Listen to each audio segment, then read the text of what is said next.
ololo ayololo ma bathi ololo ayololo. Free education is the only solution. Mama ndiyekele. But expropriation is the only solution. Mama ndiyekele. Bathi mama bebangekho. Ay bebangekho. Ay bebalele. Ewe mama bebangekho. Bebangekho. Thank you very much. Mandla. Viva EFF, viva. Maibuye. Africa. Thank you, comrades. You are all welcome to the National Political School concerned with the training of political education officers from all the provinces of the EFF and the regions. I'm going to request that these people give us volume so that we hear ourselves here. I can hear myself. Can you hear me, all of you?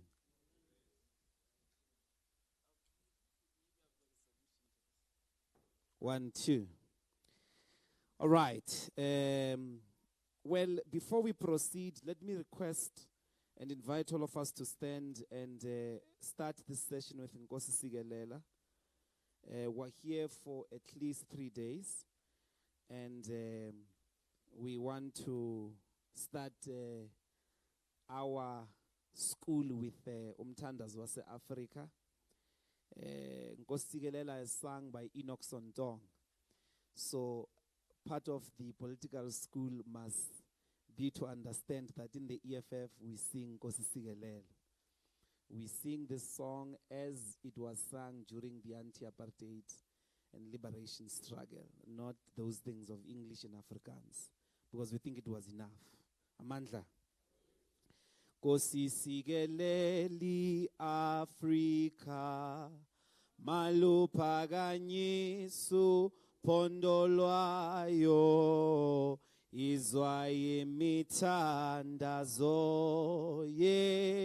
yethu Nkosi Sigelela thina lusapho lwayo.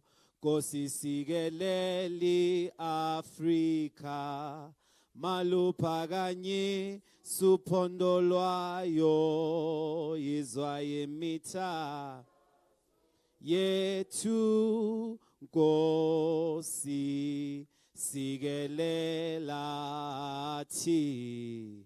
thina lusapho lwayo, sithi woza moya, sithi woza moya, woza moya, oyingcwele Nkosi Sigelela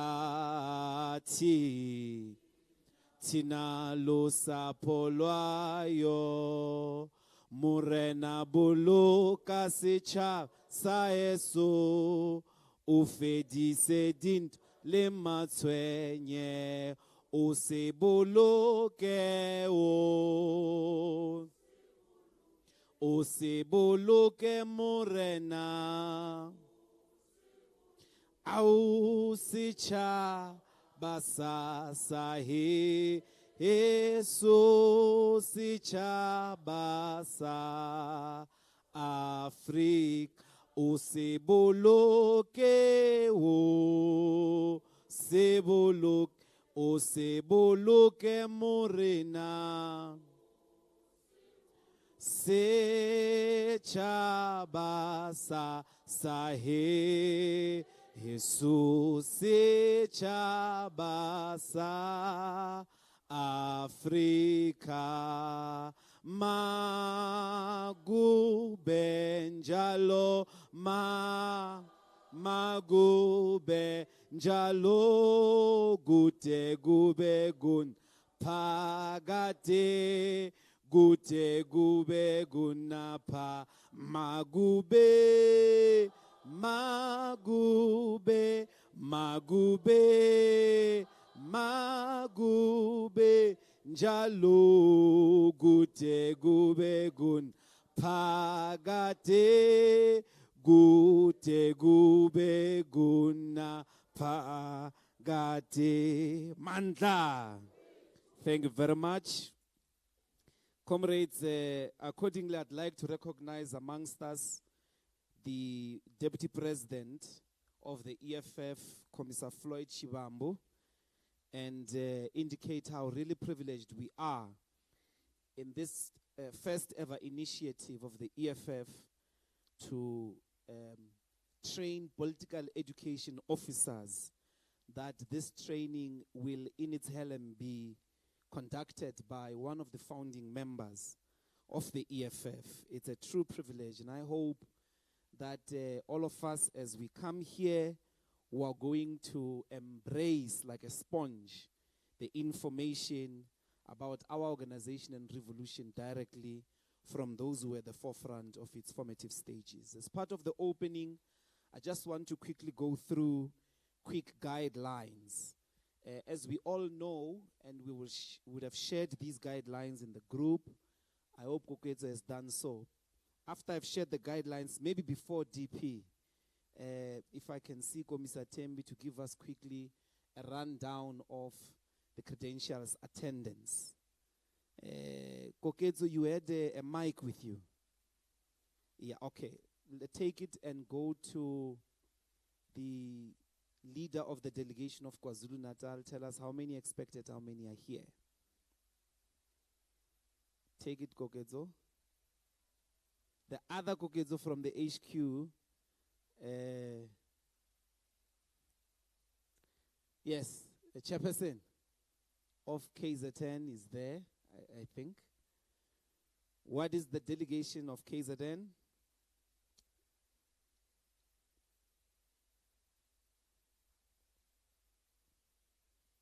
No, thank you,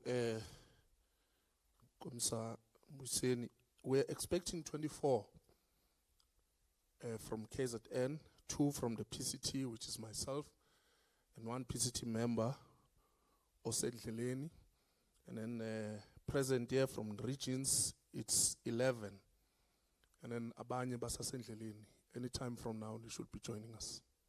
All right, Eastern Cape, the leader of the Eastern Cape delegation, Mrs. Sandra Sukbon. Yeah, there.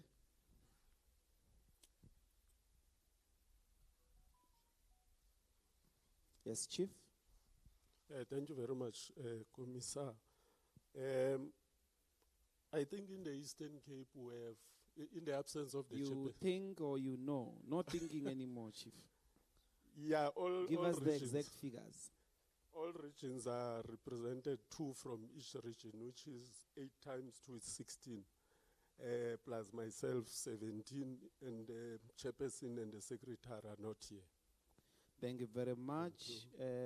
Let's go to Mpumalanga. Please raise your hand, the leader of the Mpumalanga delegation. Mpumalanga.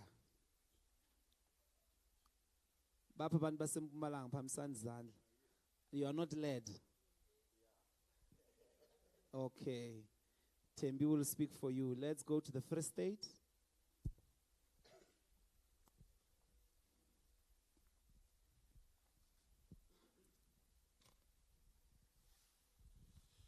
Thank you very much, Commissar Mbuyiseni. From the Free State, we had expected 11, 9 is present, 1 bereavement and 1 sickness. Thank you very much. Northern Cape. Northern Cape.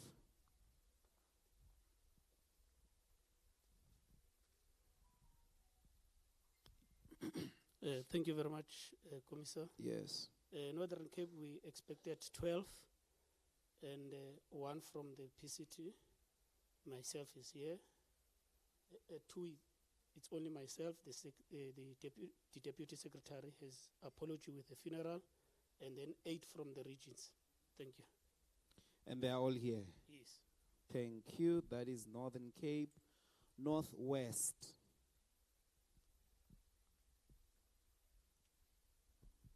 Thank you, Commissar. From the Northwest, 10 is expected. Of the 10 is 2 PCT members. One is myself, the other is the deputy chair. She's coming, she'll be here in no time. From Bujanala region, 2 out of 2.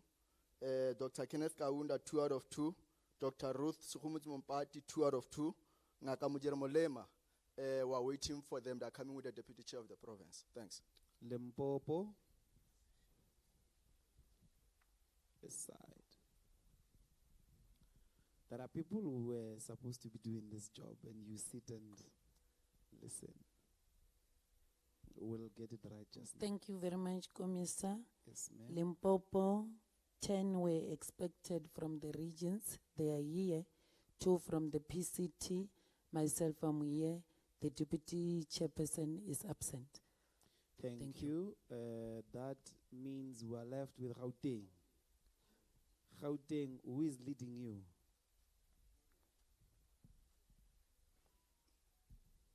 Thank you, Commissar. Gauteng expected is 20. Out of 20, we've got 13. We've got the whole complement of MPEC. The MMC expected were 2. 1 is present. PCT, all of are here. The RCT, we are still left with almost 6 of them. They are not here. Thank you.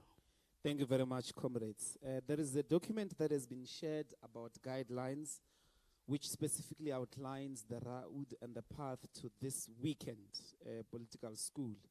The first one is a print document. In front of you is the program. As you can see, we are starting relatively late than we should. We're supposed to end the day at 1900 hours. We will be ending it at 2300 hours. So I'm going to ask all of us to be strong because of the long travels that you have all had to undertake. We will workshop the program as we go. But today, we're going to have an opening address from the Deputy President, and then immediately after that, do a history of the EFF, and then the founding manifesto. All these will be concluded tonight. Tomorrow, we'll open with the Constitution and Code of Revolutionary Discipline, and then the ideological tools of analysis, introduction to Marx and Marxism, introduction to Lenin and Leninism, introduction to Fanon and Fanonianism. And then if we stick to time as we should, we will show a film in the evening tomorrow, and then it will be study time. Because, as you can see in the last page on Sunday, you have a 3-hour exam that you have to write here before you go. And I'm told that is an exam of 400 marks.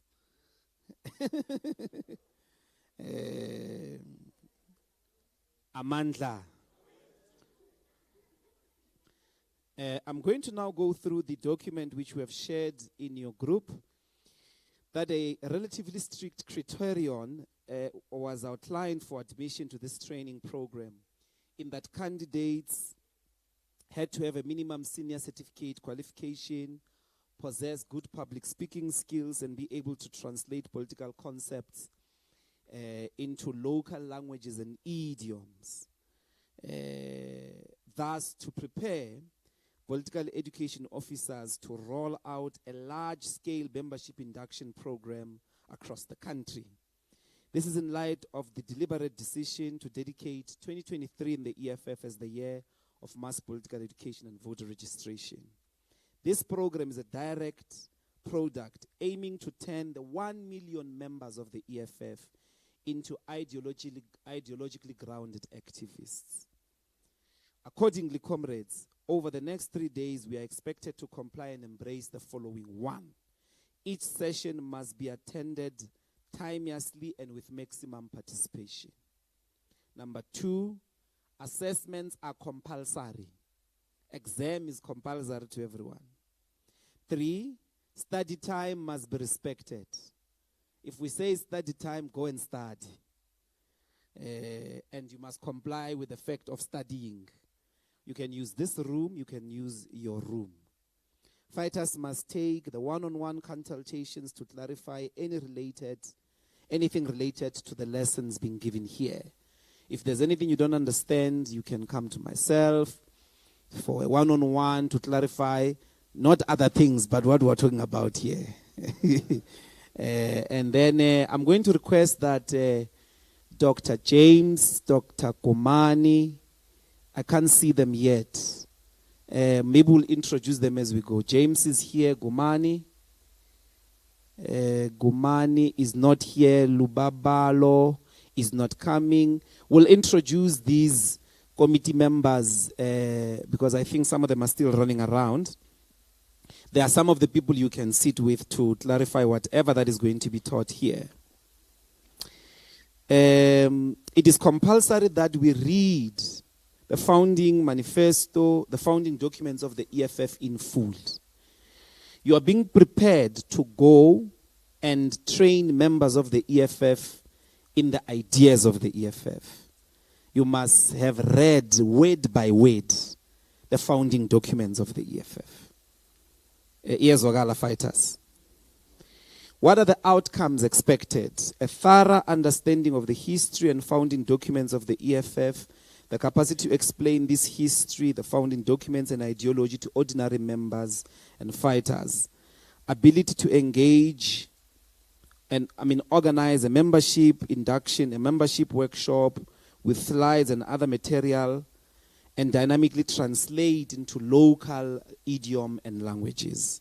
Majority of what we are doing here is marshaled in the English language, but we're going to depend on your ability to translate, such that if usemqandule ukwazi ba you unpack it with the local idiom there and language. The program, although intense, it can never be adequate in providing full command of the EFF ideas. It serves a mere introduction, which we must all, in line with the EFF Constitution, take initiative to continue and improve. Section 9(1)(c), very important. Political education officers must know Section 9(1)(c), 2 important sections in the Constitution. This one says, members of the EFF have a duty to constantly and continuously strive to raise their levels, his or her own political consciousness and understanding of EFF policies, resolutions, rules, guidelines, and regulations. Section 9(2)(b), study and apply the theoretical line of the organization, Marxism, Leninism, and Fanonian philosophical tools of thought, of analysis in a living way. What are the duties of a political education officer? 1, you are responsible to conduct political induction workshops in a given region for all members, branch by branch, ward by ward, working with the regional command team. 2, a branch-based membership induction program must be presented and adopted by the RCT before the end of March to ensure massive rollout of induction workshops to all members of the EFF.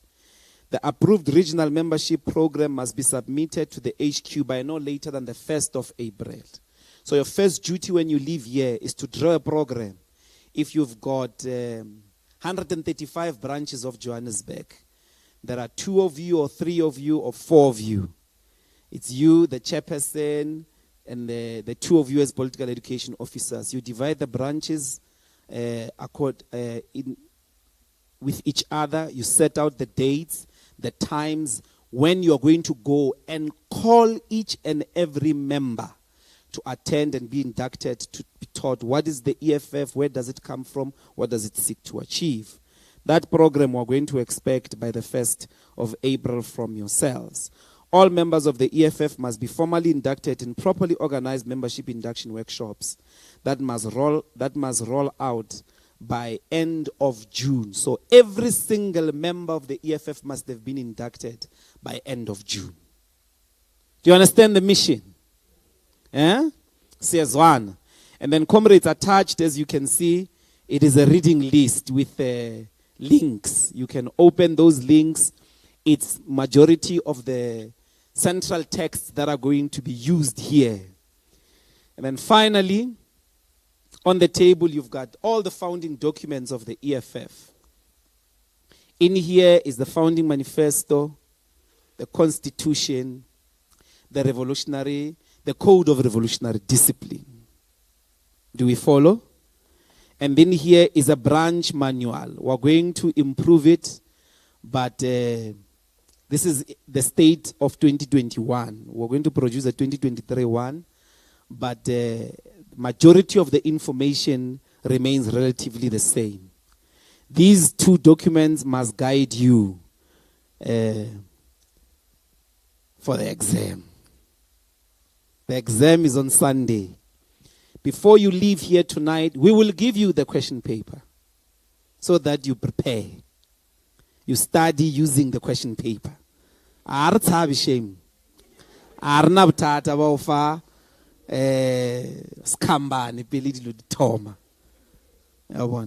But in the exam room, which will be this room, you will not be able to have access unless this decision is overridden by the deputy president here. You will not have access to no document. You will not have any access to the documents as you see them now. If I give you the question paper before, clearly, and anybody that gets the less than 100%, you have to repeat the exam until you pass it. The pass mark in the EFF is 100%. You cannot fail yourself. You are going to write the exam until you pass it. Maybe not on Sunday. But those who get less than 100%, you're going to repeat the whole question paper until you get it right. That's why your political leadership is here with you. We are nothing without political education. We are not a political organization if we do not engage in constant improvement of our political knowledge, political ideology, and the ultimate responsibility is that we must also be knowledge producers ourselves. Produce knowledge about our own political circumstances, political conditions, and political terrains of struggle. I think, Deputy President, that means my introductory and welcoming remarks have concluded. You are all welcome, comrades. It's a school. Relax. It's not a rally. It's not a meeting. There are no point of orders here. It's teacher teaches teachers. Yes, Wagal. You are responsible for your own education. And if each and every one of us is responsible for their own education, then we can produce a collective teaching pedagogy where each one teaches one to teach themselves. Yes, Wagal. So pay attention. Your passion, we cannot buy it for you. And I wish you really the best in this marathon. There are some of you that will fall. And maybe when you do fall, it will be a good lesson. We're going to take nothing. We cannot send less than nothing to the membership to go and teach. So make sure we are khabula. Oscar, no, batlang all no. Meluhambo khabulile, and make sure that when our members on the ground are giving information, it is accurate, it is dynamic, it is lively, and it is given by people who not only love our people, but are in love with the future that the EFF is calling for. In that spirit, comrades, can I get a little bit of volume on the monitor? Yeah, maybe it's about a little bit of the monitor. I'm going to invite all of us to rise and welcome the Deputy President of the EFF, who I'd like to call one of the greatest pen in our generation in South Africa and the African struggle for economic emancipation, Commissar Floyd Nyiko Shivambu, to give us an opening address to this inaugural political school and training workshop for political education officers of the EFF. Let's give him a big round of applause. Thank you.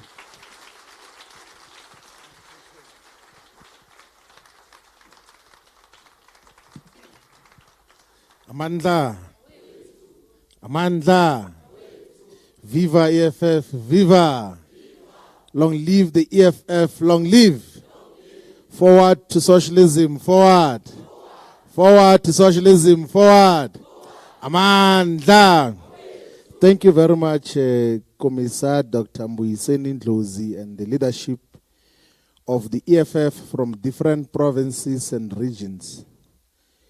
I think we should congratulate and commend the Political Education Subcommittee of the Central Command team for organizing political education officers from all the regions to speak about the politics of the EFF.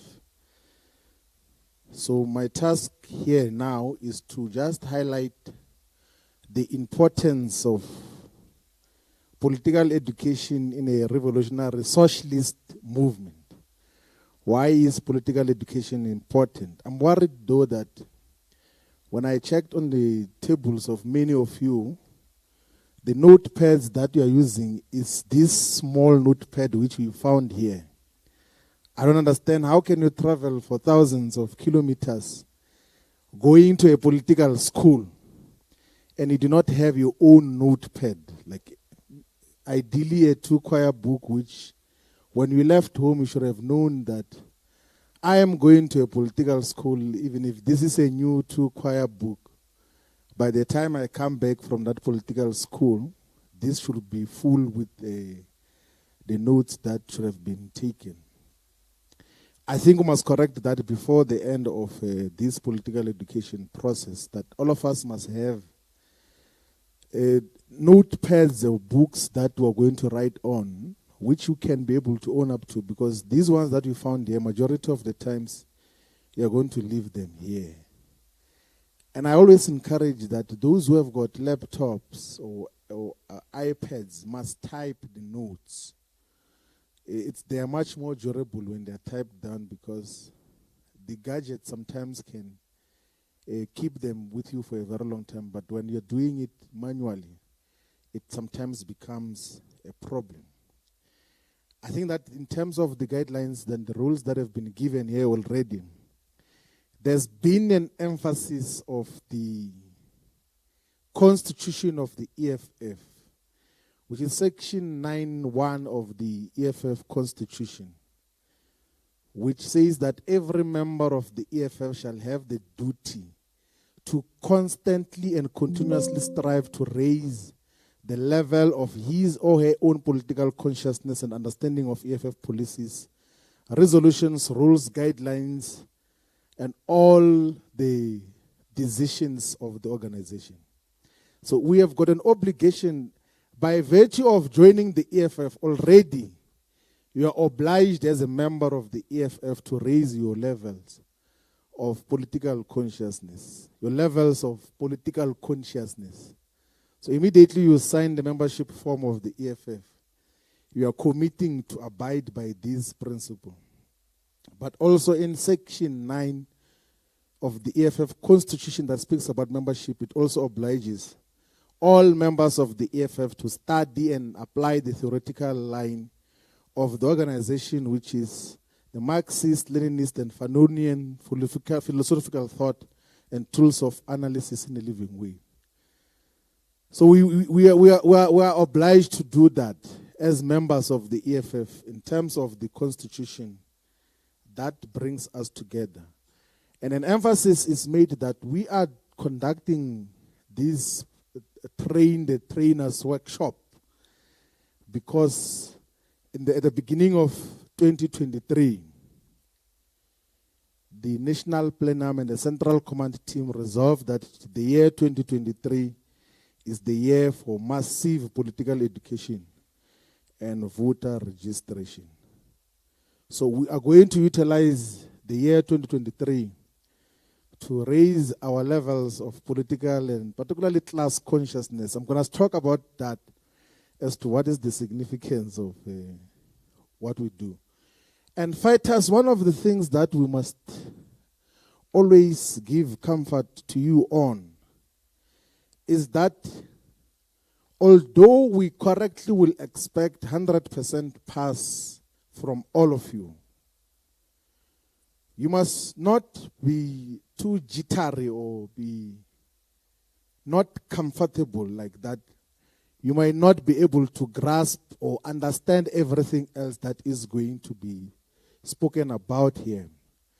So some of you might struggle with some of the concepts, but you must be able to ask the questions patiently. Because it's a political school, you must ask even what you think is not a very clever question.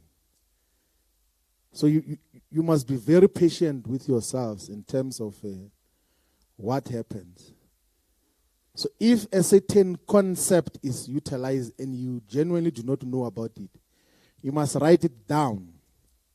So if we consistently speaks about the bourgeoisie and you do not know what bourgeoisie is, write down that the ones that I do not know so that you can familiarize yourselves with that particular concept. Are we together, fighters? So if we continuously say the dictatorship of the proletariat, you must write down to say, no, this one I'm hearing for the first time. And then in the intervening period when we're interacting amongst ourselves, you must then be able to ask or even do self-education, which is the most impactful form of education, where you go and research yourself just what are these things being said about. The reason why we have to have the political education workshops at this level and all levels of the organization is because we go by what Che Guevara once said, that the first task of a revolutionary is to be educated. So Che Guevara, one of the July 26 movement leaders who got to inspire the EFF as a July 26 movement. So Che Guevara was part of the July 26 movement that led the revolution in Cuba with Fidel Castro. And that is the generation that got to inspire, amongst others, the formation of the EFF on the 26th of July 2013. So he says that the first task of a revolutionary is to be educated. But why do we have to do political education? Why do we have to do mass political education as the EFF? We want to raise the levels of class consciousness and political consciousness. I'm going to speak in details to that.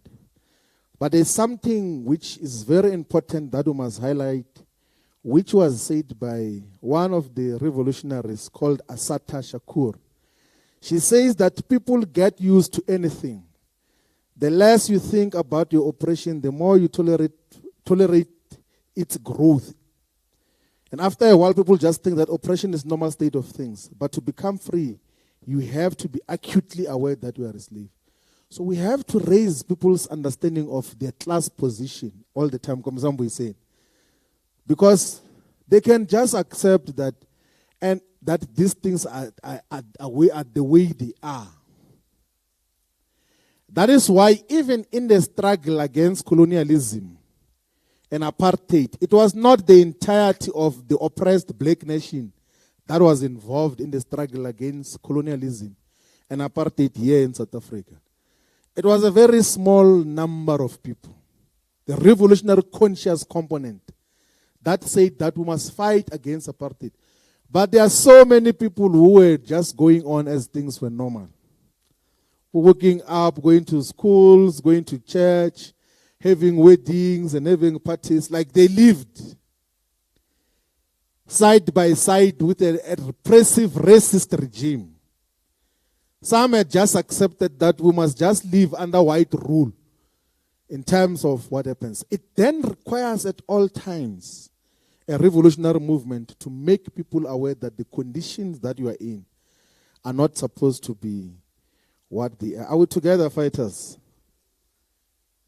And then Asata Shakur also says that no one is going to give you education you need to overthrow them. Nobody is going to teach you your true history, teach you your true heroes, if they know that that knowledge will set you free.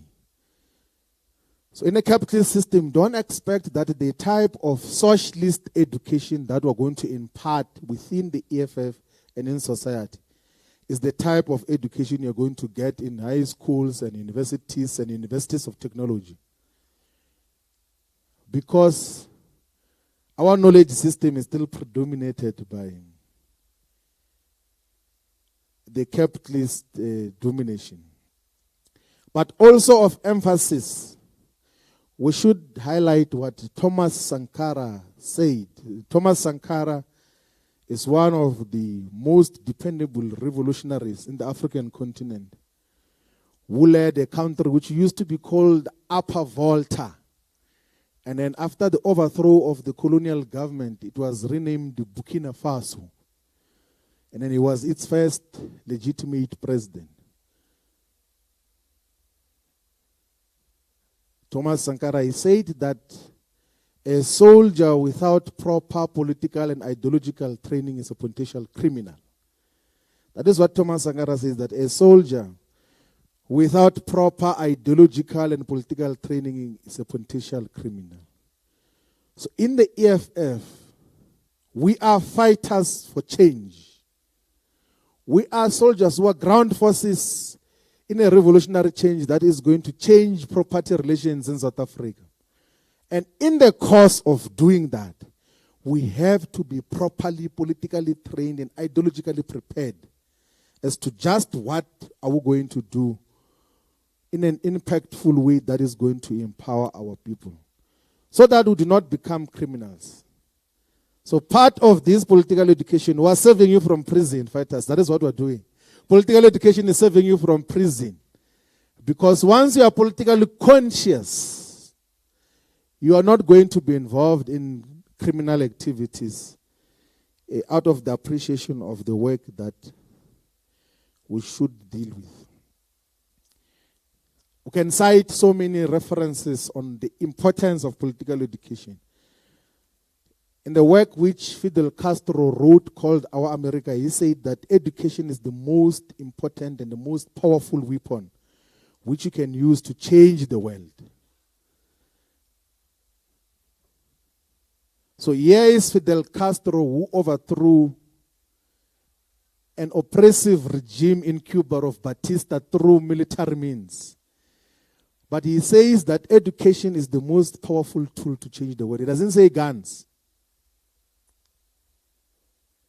A person who had practical experience on overthrowing a repressive regime, you could have just said that the most powerful tool to change the world is the gun. He said, no, it's not the gun, it's education. That is what Fidel Castro says. But he then says something very important in a different work, which was titled Words to Intellectuals. He says that the intellectual must do everything possible to ensure that there's a link between intellectuals and the people, that the divide between intellectuals and the people must be broken. So everything else that we get to know as the leadership, as people who are tasked with political education, must be known by the people as well. We must reproduce ourselves in terms of ideology, in terms of the politics, in terms of our understanding. Are we together, fighters? So that is our obligation, and we're learning that from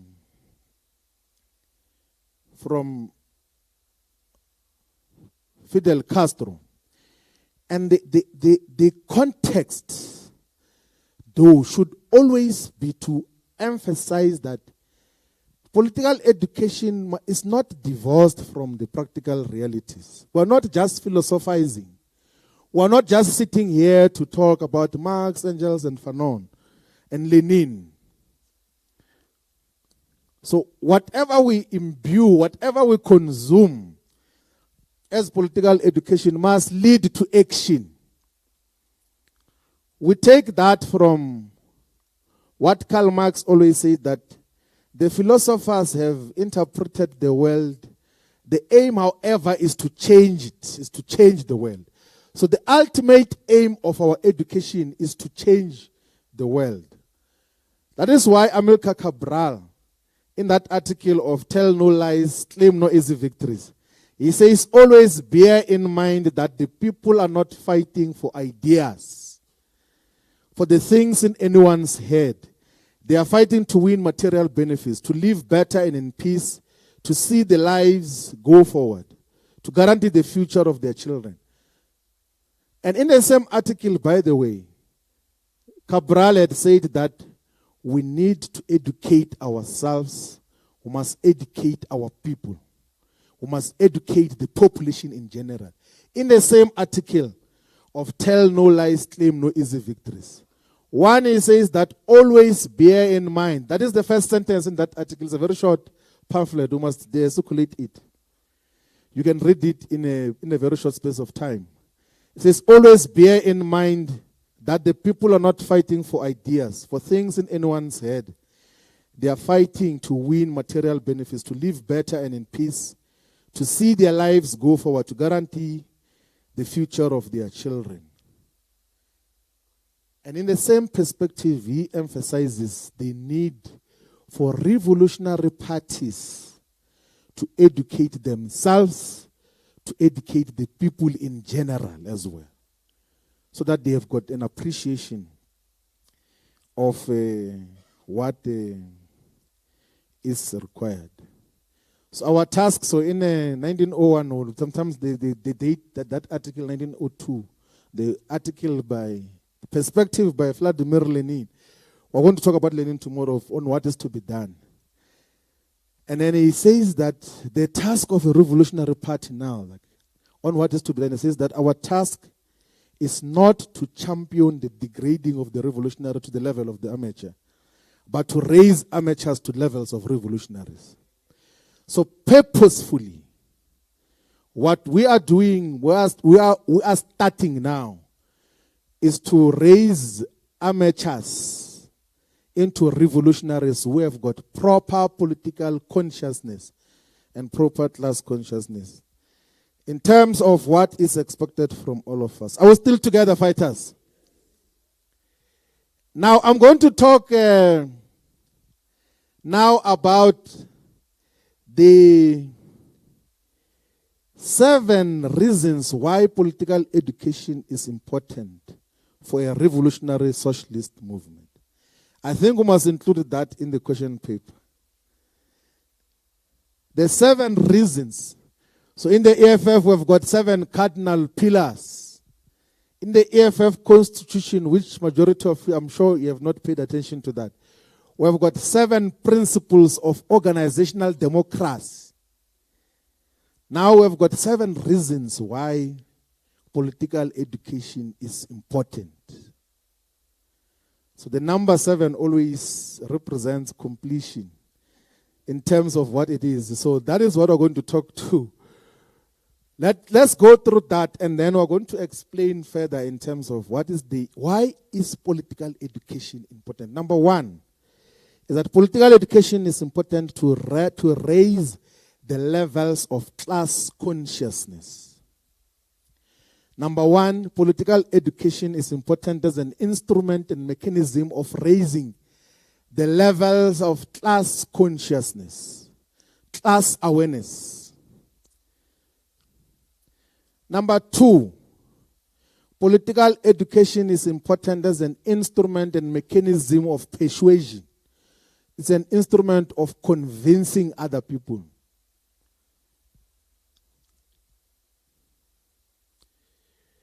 Number 3, political education builds and solidifies organizational democracy.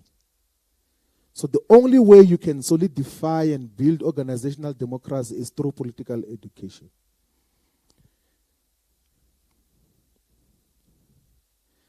Number 4, Political education is used as an instrument and mechanism of defining our politics. Number 5,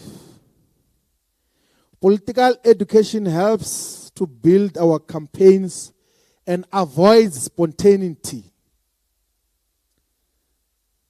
So when Lenin spoke about a vanguard party, he says that we must guard against spontaneous revolution.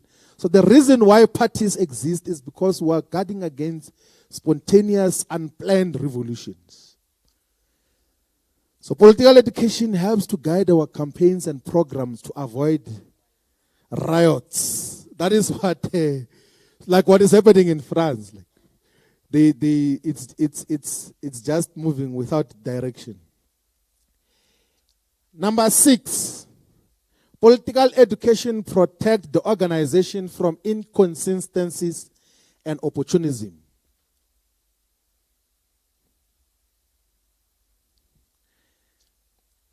Number 7, political education solidifies consistency and durability of the organization. So if you want an organization to live forever, durability, if you want it to live forever, you need to have political education at all times.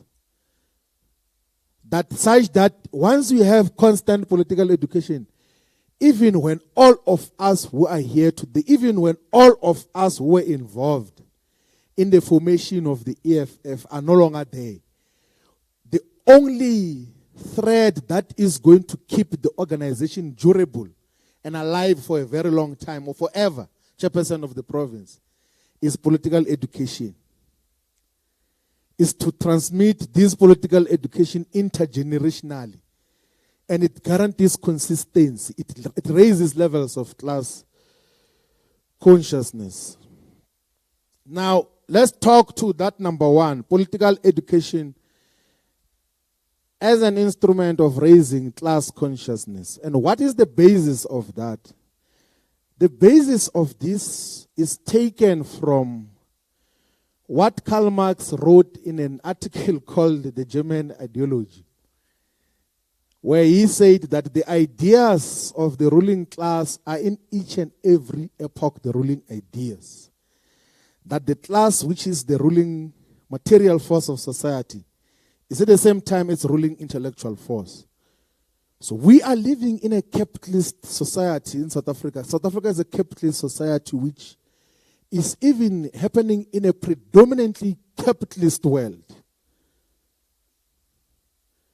What that means under a capitalist society, you have got the people who are an executive as government, but the people who are ruling society, a capitalist society, is the capitalists, the bourgeoisie. And Karl Marx says that these ones, the ruling class, their ideas are the ruling ideas. They present their ideas and view of society as if it's common sense, as if it's universal knowledge. Are we together, fighters? So that is the context within which we have to deal with the issue of raising of class consciousness. So in the Communist Manifesto, like we spoke about that in the Soweto presentation, that it says that capitalism, what capitalism does is that it compels all nations on pain of extinction to adopt the bourgeois mode of production. It compels them to introduce what it calls civilization into their world, to become bourgeois themselves. In one word, it creates the world after its own image. It has got epistemical dominance. Sometimes it doesn't even permit any form of knowledge that contradicts capitalism. In the major and the much more established capitalist countries, they even ban communist literature or literature which challenges capitalism. I saw even now recently, one of the universities in the United States of America banned the teaching of left politics. They used to be worse. Like, Even here in South Africa, there was something called, under apartheid, there used to be the Anti-Communism Act. So to be holding a book of Karl Marx, to be holding a copy of the Communist Manifesto was a criminal offense. Even a newspaper or an article. So even if you had a small paper written that the history of the hitherto existing society is a history of class struggle, the apartheid government was going to characterize you as a terrorist for holding a scientific discovery of society that thus far we have been involved in class contradictions and antagonisms. So capitalism, so the importance of political education happens in that context. And Karl Marx spoke on several occasions about something called false consciousness and class consciousness. So what is this class consciousness that we're talking about? So society is primarily divided into two classes. In a capitalist society, we have got the owners of the means of production. So in simpler terms, here in South Africa, the Ruperts, the Oppenheimers, the Unimotons who own Capitex and everything else, GT Ferreira, all of the capitalists, the ruling class is those major capitalists. They influence majority of the things that happen in this country. They distribute almost all the wealth, almost all the basic necessities that are needed by the people. So in any capitalist society, you have got the owners of the means of production who own the banks, they own the mines, they own the land. And then you have got the majority of us who do not own any means of production. So in the Marxist technology, in the Marxist terminology, not technology, those who own the means of production are called the bourgeoisie. And those who do not own, but only have got their labor, they can only sell their labor as workers, are called the proletariat or the working class. Are we together with that one? Now, Karl Marx, Friedrich Engels, Lenin, they reveal the fact that there is permanent and perpetual antagonism between those who own the means of production and those who do not own the means of production. And if, as those of us who do not own the means of production, to fight successfully against those who own, we should be aware of our class position. We must be aware where we are. If we are not aware of where we are, we have got something called false consciousness. Are we together, fighters? So class consciousness is being aware which class in these antagonistic classes do you belong to, and what obliges you to do, what you are expected to do. Now the capitalists, in their education system, in everything else that they do, they tell all of us that, no, you do not belong to any class. You are just an individual. You are just doing by yourself there. Don't associate with other people. Your problems are yourself, your own problems alone. The reason why you are poor is because maybe you don't pray enough. That is what they tell you. They don't tell you that the reason why you are in perpetual and trapped in poverty is because they are controlling all the resources for their benefit only, at the expense of everyone. So Karl Marx says that we must be class conscious. We must be aware of just which class we belong to. We must make our people aware of which class they belong to. That is the instrument of revolution. That is the most important thing that we must make people. So Lenin in one of the writings says that, it is a task of a revolutionary vanguard party to raise the levels of class consciousness, because workers, even by themselves, they don't assume class consciousness. They have something called trade union consciousness. They can unite to fight for the immediate benefits. But to fight the system, it needs a revolutionary working class party. Like the EFF in South Africa, our Together Fighters. That is what we have to raise the levels of class consciousness amongst our people in terms of, and that is the task of political education, to make our people appreciate and be aware that they are part of the working class.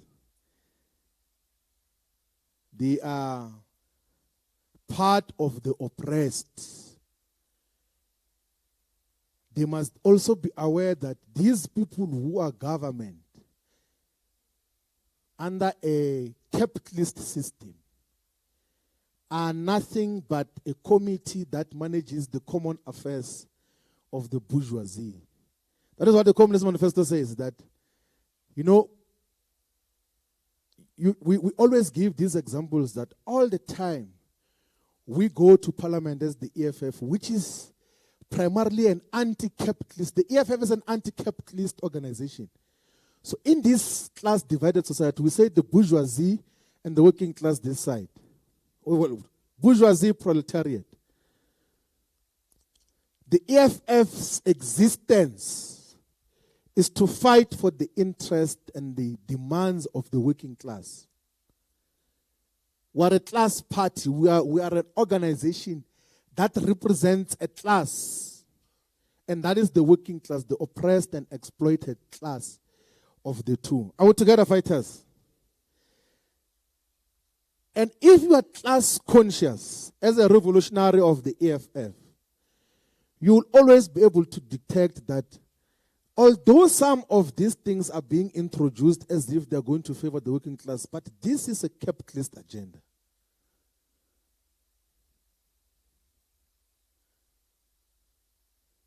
So you are able to pick up that, no, this is, like what they do now, they create crisis with ESCOM. And then they later on come and say, no, there's a private company which is going to give us electricity.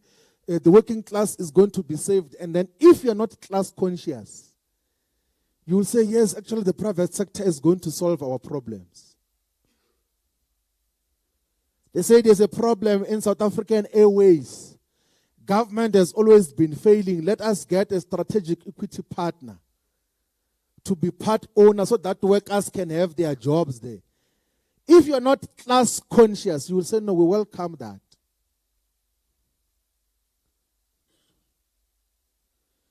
In a municipality, they say, no, these workers who are insourced, they are not very consistent. There's a company which has got cleaning material and is better. Let us outsource them. Let us outsource all the cleaners. Let us outsource the security guards. If you're not class conscious, you're going to just agree to that nonsense. So class consciousness always makes you to appreciate just on which side are we.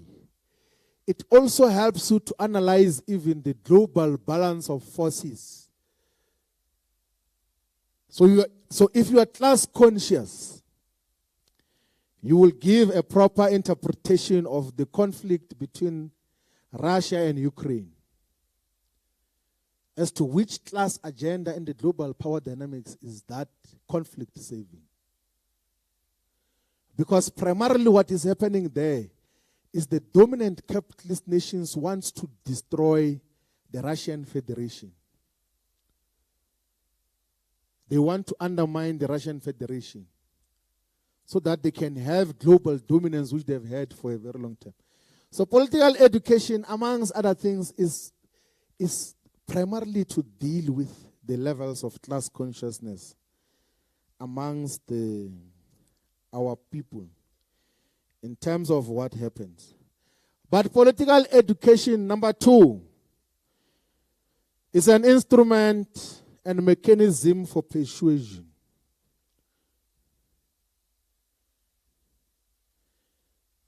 Persuasion is elementary in everything else that we do as the EFF. We have to persuade people. We have to ideologically and politically reproduce ourselves. We must persuade people.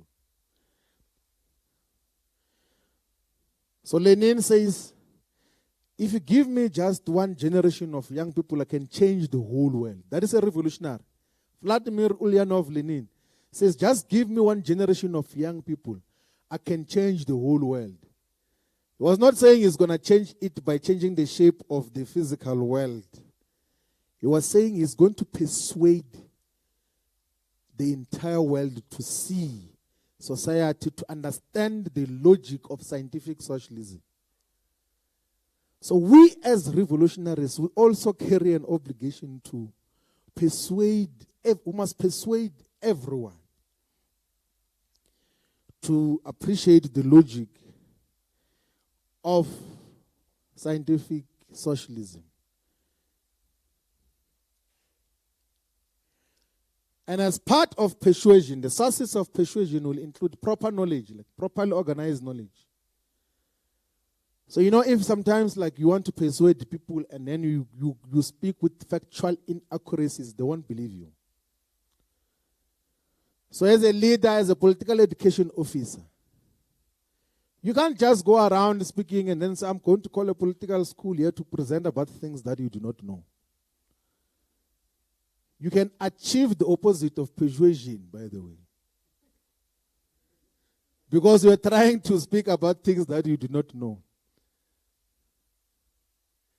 Of course, we must train, we must learn. Sometimes we must sometimes call political schools and present about Lenin. As comrades, today I'm going to talk about Vladimir Lenin. I'm going to talk about Leninism. And then you present the parts that you know only. And if they ask you difficult questions, he says, no, that one, I have not yet arrived on that one. We're going to come to that next week. This is part 1 of what we're dealing with. Because the only way to learn how to conduct political education is to do political education. So there is one of the African sayings that you learn how to cut trees by cutting trees. So you will learn how to political educate by political educating.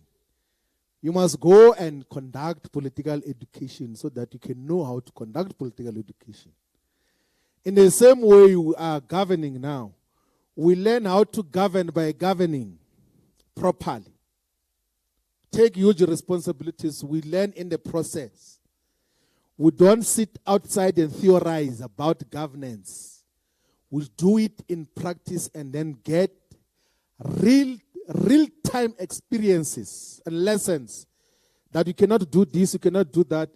By the time we move further, we should have perfected the whole system of taking huge responsibility. So political education. So knowledge, exact knowledge is an instrument of persuasion. Don't say things you do not know. Have you seen that video in social media of some guy who says, guys, he's about to talk, and everyone says, they leave. Because I can tell you that guy, they know him as a liar, that he's going to lie again. And so this applies to all of us. Don't go and conduct political education on things that you're not sure about. The part that you know you can impart to other people. Just so knowledge is a very important instrument of political education, of persuasion, but also consistency. Another instrument of persuasion is a sub-component. It's listening. Sometimes listening can persuade people. You must listen to people. So as political education officers, not every time, or as leaders of the EFF everywhere, don't just every time you want to be the one who is talking. Listen to what the people are saying. And out of what they say, you can collectively have a clearer understanding of just what are the challenges in all these areas. So as leaders of the EFF, you must have a far much more organic appreciation of what is happening in all corners of South Africa. And you can only get that through listening to the people. And sometimes when people are listened to, they actually get to listen to you better because you have listened to them as well. So that is one of the instruments of persuasion. And the other instruments of persuasion is general conduct as a person. Your conduct, how do you conduct yourself, and how you speak to people even on social issues. How you relate with other people, and how your social interactions are like. I can tell you, you can understand Marxism properly, clear, and understand Leninism, understand Fanonian school of thought, clearly understand the documents of the EFF. But if you're always drunk of alcohol and reeking of alcohol, and speaking in broken speech because of alcohol, no one is going to take you serious. So your conduct as well contributes to how we then deal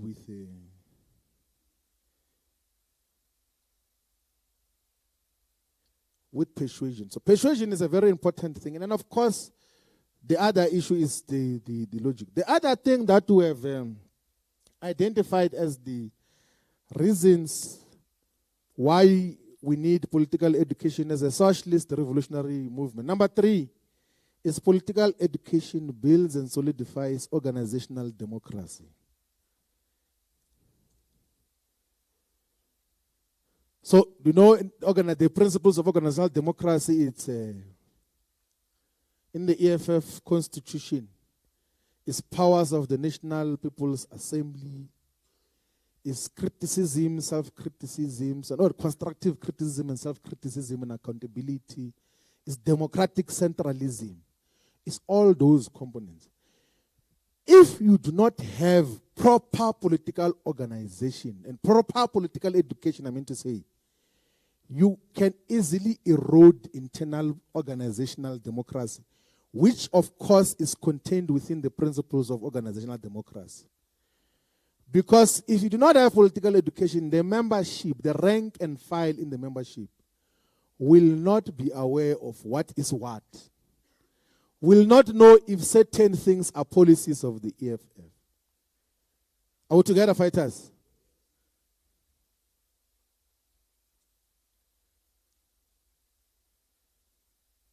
So you can be tempted as a provincial chairperson and go to a municipality where the EFF has got core governance with, and said, no, if you read properly in the founding manifesto, the issue of tenders, we can do some tenders like this. If the membership is not aware, is not politically educated, they will just agree with you. So political education safeguards the organization in terms of organizational democracy. In terms of what all the time we will always be aware of what are the organizational tasks. But also the entire membership must be able to articulate every issue organizationally with absolute clarity. So the constitution of the EFF permits members of the EFF who have served up from 6 months for the branch, 2 years for the region, or 2 years for the province, 1 year for the region, 2 years for the province, 3 years membership for the CCT, to lead the EFF. So the entire membership must have same levels of understanding and appreciation of the organization and its policies.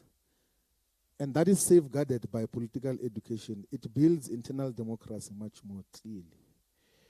But also political education, number 4, is used to define our politics. Where do we come from? Where are we? And where are we going? So from time to time, we must always analyze the balance of forces, the domestic and global balance of forces. Where are we in the world? The General Secretary of the Communist Party of China, he went to visit the Russian Federation. And when he left, he was saying in front of the media to the President of the Russian Federation, Vladimir Putin, that we're going to witness change that has not been witnessed in more than 100 years. So that is it is an analysis of the global balance of forces, that we are living in a changing world. The forces are realigning in the entire world. We must be able to analyze domestically what are the balance of forces. Are the winds blowing in favor of socialist change? Or are liberals gaining momentum? We must make that analysis. I was tempted to speak about the elections, but let's leave that. So all the time we should, so political education empowers us to define our politics clearly in terms of where we are, where we're going, in terms of all the issues. It empowers all of us, but also it empowers us to interpret contemporary events better. Are we together, fighters? So when something happens, like if you are politically educated, you are able to say that, but this question was dealt with in our tools of analysis. We have dealt with this question. This is what is transpiring. You give a proper analysis. Number 5, political education helps build our programs and campaigns and avoids spontaneity.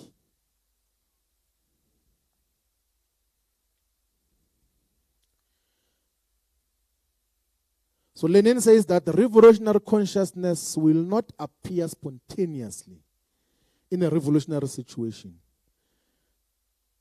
And a revolutionary party cannot be improvised on the basis of this spontaneous consciousness.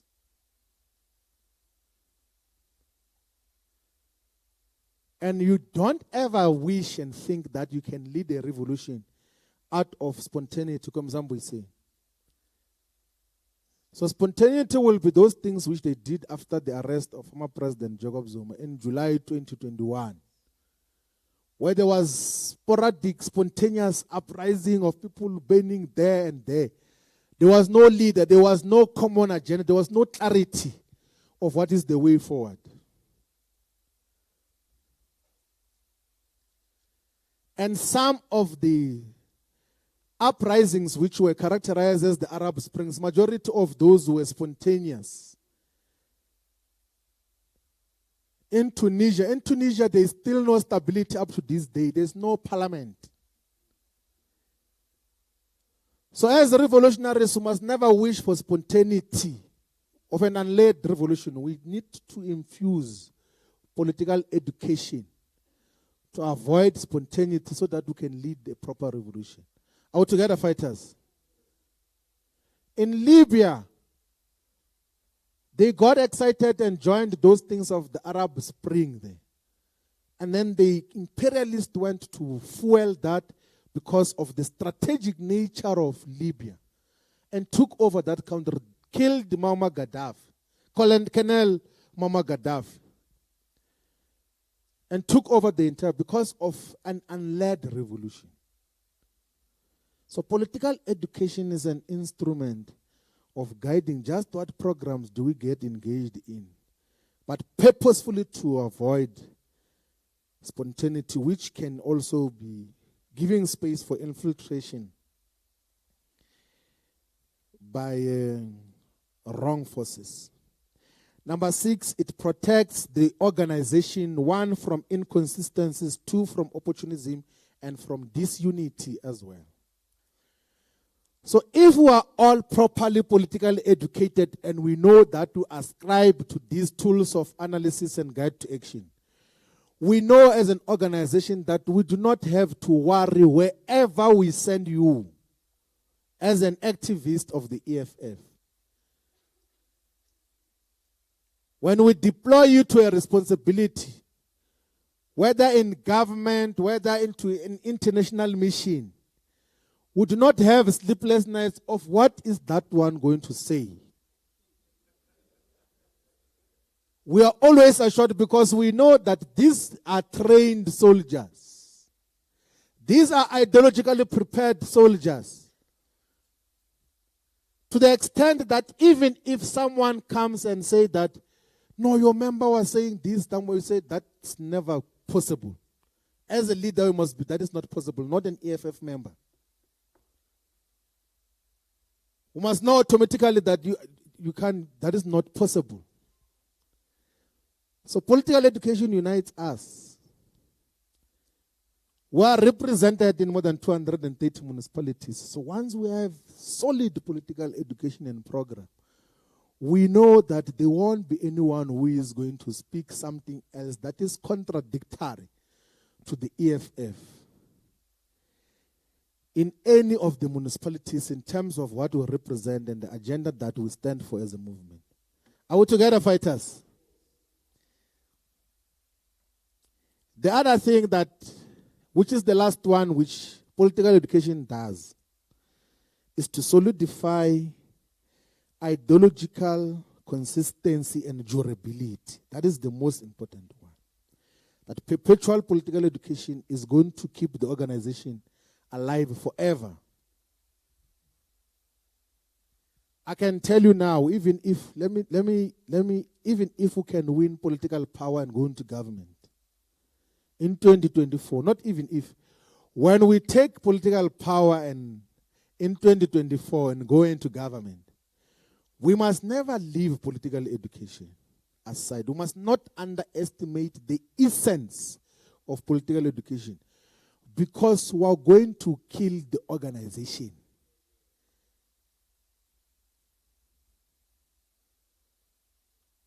So there must be this intergenerational transmission of our ideas, our values, and what we stand for all the time, consistently. Even if we repeat the same thing in all these platforms, it's okay. Even like ideally, by the way, as an activist of the EFF, as a member of the EFF, in a year you should have listened to the founding manifesto possibly 20 times, presented by different people. Because there will be areas of emphasis of just what do we stand for. And we keep it like that. You should have heard the constitution of the EFF presented to you several times, to the extent that it flows in your blood. When something wrong happens, you must be able to know. But this one is not allowed as per the constitution of the EFF. It must come out naturally like that. And that must be patiently and consistently done so that this intergenerational transfer of information and the ideas keeps the organization together. We will not have the organization. And what does that do when it is applied? What does political education do when it is rolled across all the masses?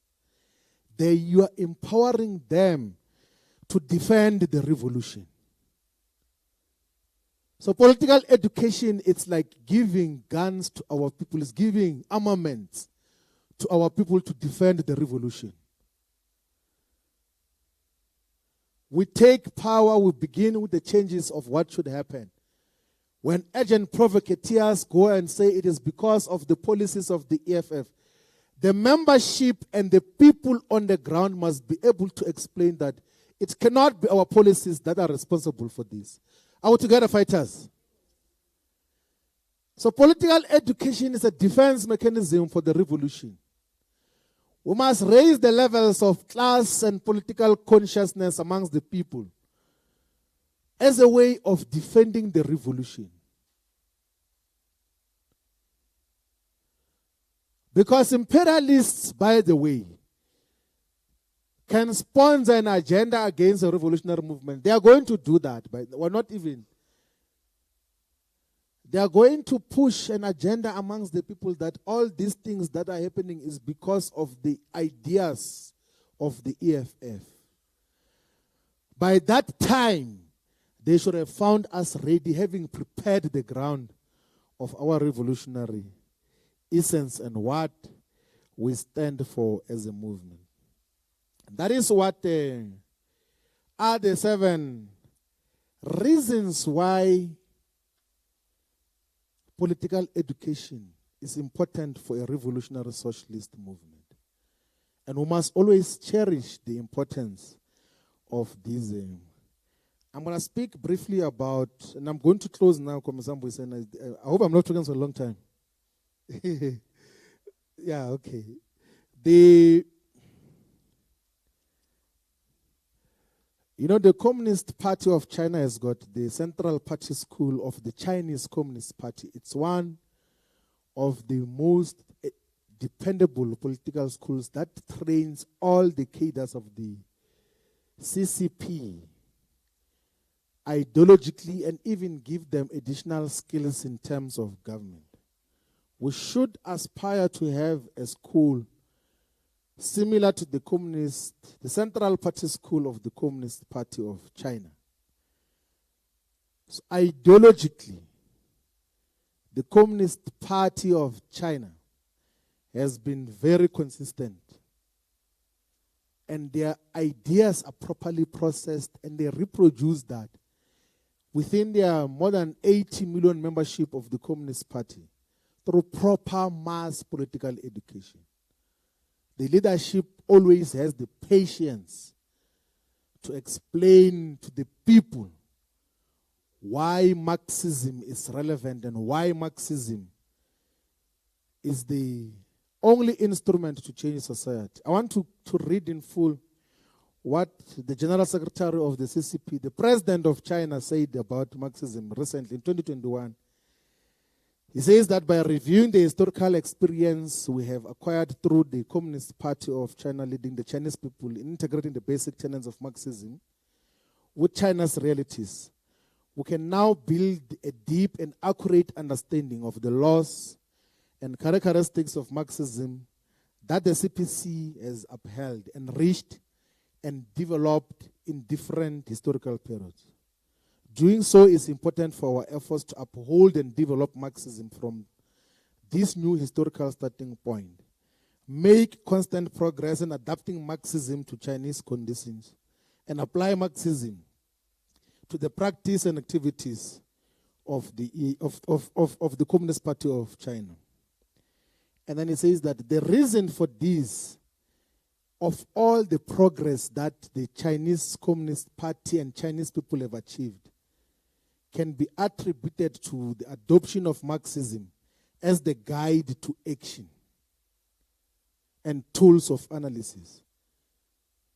So you have got this nonsense all over the world that Marxism, communism is a problem, but consistently, the Communist Party of China says that we are now the second biggest economy in the world. We will be the biggest economy in the foreseeable future. We have developed the productive forces in a manner that has never been seen in history. So development of productive forces means that you have grown the economy in a manner that was faster than anyone has ever done in history. And the reason why we achieved this is because of Marxism. But people without any scientific value, they will say, no, Marxism is a failure, it has not happened anywhere. The other political school that we must look into is called the Ho Chi Minh National Academy of Politics, which is a university under the guidance of the Communist Party of Vietnam. There are great lessons that we can derive out of the Vietnamese Communist Party And we should, as the EFF, pay particular attention to its organizational form, but also its educational form as to how it empowers its cadres in all the contexts. So the institutes, when they're analyzing society in 2019, they said that reality in the world and Vietnam has proven that wherever and whenever Marxism is applied properly and creatively, socialist construction will overcome challenges and continue going forward. It says, on the contrary, if Marxism is misunderstood, applied dogmatically, socialist construction will confront and encounter many difficulties, even retrogress or fail. It says, prompted by development of Vietnam, observing common law and the development trend of humankind, the Communist Party of Vietnam initiated the renewal process, moving from the central planned and subsidized economy to a socialist-oriented market economy, accelerating industrialization and modernization, proactive and active international integration.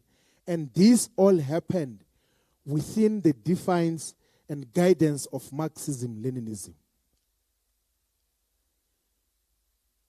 And that is the guidance that has always been given by these, all of these political schools. Now, in closing, I'm going to talk few issues which are expectations from you as political education officers of the EFF. To emphasize that your task as political education officers, in the same way Lenin said to the Young Communist League when he was addressing the All-Russia Congress of the Russian Young Communist League, he said that their task is to learn.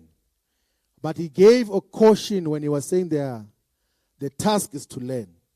He says that learning does not mean that you must just memorize textbooks. You must be involved in activities of the movement. You must be doing work of the organization. You must be listening to the people. So your task is to learn, but that must be practical learning. And the obvious thing, you can't be a political education officer who have not read and internalized the founding manifesto and constitution of the EFF. It must be on the tip of your fingers. When they ask you, what does the Constitution say about this? You must not say, no, I'm looking for a copy, I do not know about this. You must also have an appreciation and understanding of our ideological tools of analysis.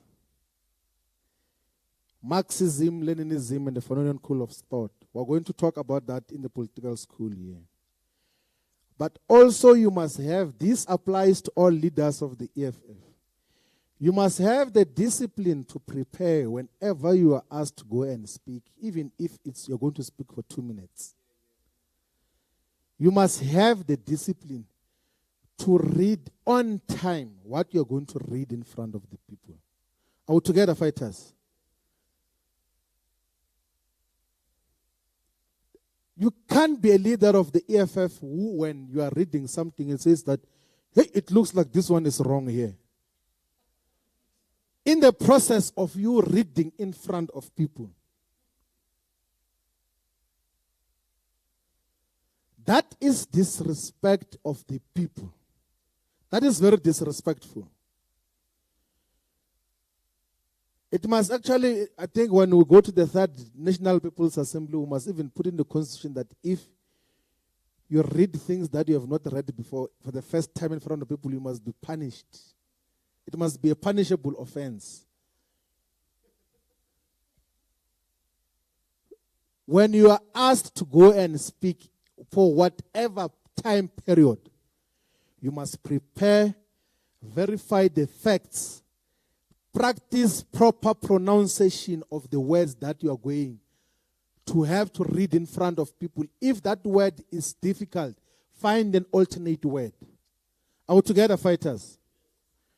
That is what is expected from all of us. But the most important thing, lastly, is that you must always self-educate, learn, read by yourself, Listen to other political education content on YouTube, on different platforms. Don't say, no, they have not given us political education, so we're waiting for them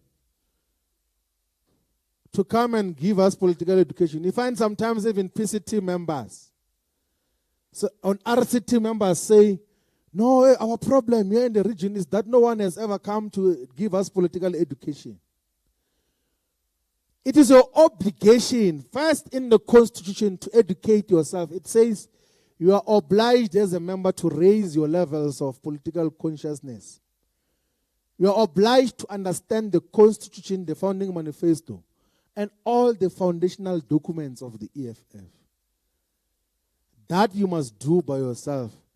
And in that way, you are going to make sure that this revolution proceeds towards socialist victory. Amanda, thank you very much.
Mandla.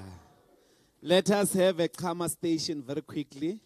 We'll take the next presentation in exactly past. What is it? Now it's 7:10. You have 15 minutes to go and refresh quickly. And again, I have to emphasize the importance of timeousness. Okay? So, Makale Ispamo Niagwe refreshment station, so that we can proceed to the next session, which is the history of the EFF. Thank you.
time.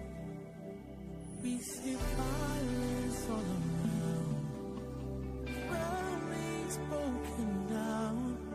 No justice for the poor. As a nation we need you. Oh, now God is God. Oh, we pray to you, God. We pray,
we need economic freedom in a lifetime.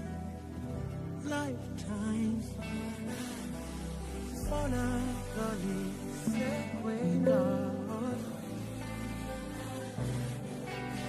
Oh God, we pray, oh God. Only you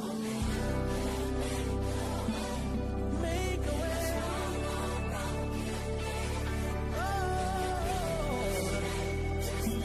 We cry to you. Oh, now, say, oh God.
Thank